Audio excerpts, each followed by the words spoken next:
देखिए law of success, देखिए मैं लॉ ऑफ सक्सेस आज आपको बताऊंगा, लॉ ऑफ सक्सेस भी बताऊंगा, आर्ट ऑफ सक्सेस भी बताऊंगा और टिप्स ऑफ सक्सेस भी बताऊंगा।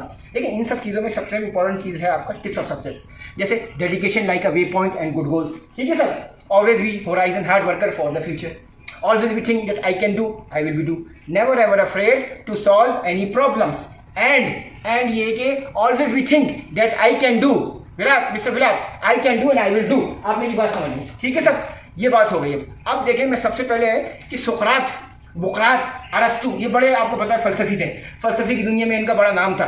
देखिए सबसे इंपॉर्टेंट चीज़ मैं ऐसे स्टार्ट कर दूंगा कि दिल में किसी के प्यार का जलता हुआ दिया जिंदगी की आंधियों में ये बुझेगा क्या, समझ गए ना मेरी बात, मतलब काम किए आपके वो इतना पैशन होना चाहिए, समझ गए ना। अब देखिए सुकरात के मुताबिक है क्या। एक दफ़ा क्या हुआ, एक आदमी सुकरात के पास आया और उसे बोलने लगा कि मुझे कामयाबी का राज बताएं। सुकरात ने कहा कि भाई मेरे साथ नदी के किनारे चलो, वहाँ पे जाके बताऊंगा, वहाँ पे जिन्नात हैं, काफ़ी चीज़ें हैं, तो मैं वहाँ जाके बताऊंगा, यहाँ नहीं बताऊंगा, खुशी पे नहीं बताऊंगा, पानी पे चलो। अच्छा भाई, जब नदी के पास पहुँचे तो सुकरात ने इसे बोला कि भाई अब क्या करो।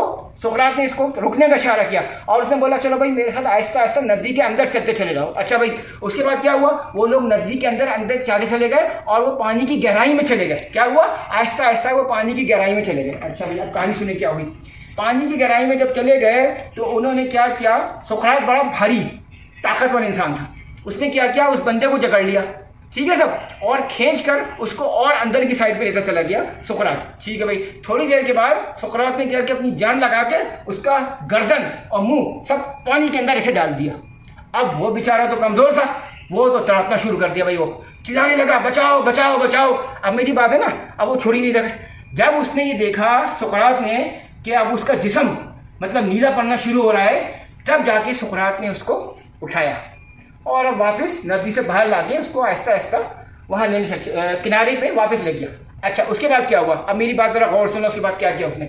उसके बाद थोड़ी देर के बाद वो शख्स बोला मुझे बताओ, सुकरात ने बोला तुम्हें इतनी शिद्दत से क्या चीज़ थी जो तुम्हें मिल गई। आप मेरी बात समझे ना, क्या चीज़ थी, क्या प्रॉब्लम हुई, उसे मिल गई। उसने बोला कि भाई मुझे जब आपने पकड़ा हुआ था, जकड़ा हुआ था, मेरी बस एक ही दुआ थी कि आप किसी तरह से मेरी जान बचा लें और मुझे बख्श दें, क्योंकि आप उस वक्त मेरी सांस निकल रही थी, ठीक है ना। तो इसका क्या मतलब हुआ, उस वक्त उस बंदे को शिद्दत से किस चीज़ की तमन्ना थी, अपनी जान की तमन्ना थी, समझ गए ना मेरी बात, किसी की तमन्ना थी, जान की तमन्ना थी। तो law of success, art of success, tip of success में सबसे इंपॉर्टेंट चीज़ है। और आपको पता है शाहरुख ने क्या कहा एक दफ़ा अपनी फिल्म में कि जब आप किसी चीज़ को शिद्दत से चाहते हैं कि दुनिया की हर चीज़ as per law of attraction आपको मिलाते हुए, यही कहा था ना, मिलाने में लग जाती है, फिर आप हासिल कर लेते हैं। अब लॉ ऑफ अट्रैक्शन ऐसे होता है, आप डॉलर को अट्रैक्ट करेंगे तो मतलब ये नहीं कि डॉलर ऐसे आ जाएगा, आपको स्ट्रगल करनी पड़ेगी, मेहनत करनी पड़ेगी। आप अगर जिन्नात को अट्रैक्ट करेंगे, हो सकता है जिन्नात अट्रैक्ट हो रहे हैं। मैं सिर्फ आपको ये बताना था, अट्रैक्शन जो है उसमें आपका स्ट्रगल इज इंपॉर्टेंट है। कामयाबी का राज सिर्फ ये है कि किसी भी चीज़ को जब आप शिद्दत से चाहते हैं, क्या बोला मैंने, जब आप किसी चीज़ तो वही फिर आपको कामयाबी मिलती है, अदरवाइज नहीं मिलेगी। जितनी कामयाबी, जितनी शिद्दत आप में होगी, सच्चे दिल से आप किसी चीज़ को मांगेंगे, उसके लिए आग की तरह अगर आप तड़पेंगे, हिकमत से काम करेंगे, इंसान जिस चीज़ को हासिल करना चाहता है वो पहली सीढ़ी जो होती है, क्या बोलते हैं इसको, पहली सीढ़ी बहुत स्ट्रांग होती है और उसको दिल के अंदर, उसके अंदर भड़कती हुई ख्वाहिश होनी चाहिए। जैसे एक छोटी सी आग से पूरे माहौल तपिश फराहम कर देती है, इसी तरह आपके अंदर जो है ना क्षमा, इल्म की क्षमा हासिल करने के लिए, इल्म को हासिल करने के लिए कहते हैं अपने आप को क्षमा की तरह पिघलाओ, समझे ना, अपने अंदर इरादा पुख्ता रखो। अब आप समझे मेरी बात, कामयाबी क्या उसूल थे। बाकी चीज़ें तो मैंने आपको अंग्रेजी में बता दी है, मगर ये देखें कि पैशन और डिटर्मिनेशन उस वक्त कितनी चाहिए होती थी जब उस बंदे की जान निकल रही थी, तो उसको अपने आप को बचाने के लिए क्या कर रहा था, अपने आप को बचाने के लिए किसी तरह से मेरी जान बच जाए। अगर आप अपनी पढ़ाई के लिए, ज़िंदगी के मुख्तलिफ किस्म के कामों के लिए अपने आप को ये चाहेंगे कि भाई मुझे ये करना है, तो आप कर लेंगे। मैं अपनी एक मिसाल देता हूँ। एक दफ़ा कराची में, पाकिस्तान में सब चीज़ों की दुकान बंद थी और एक वाइपर चाहिए था। मैं झूठ नहीं बोल रहा हूँ, सच्ची बात बता रहा हूँ। मैं 2 घंटे तलाश करता था, सब दुकान थी। मैं अपने बेटे को ले गया, मैंने कहा नहीं 11 बज जाएंगे, 12 बज जाएंगे, आज मैं तेरे को दिला के रहूँगा। और यकीन करें मैंने इतनी दुकानें तलाशी, कहीं नहीं मिला।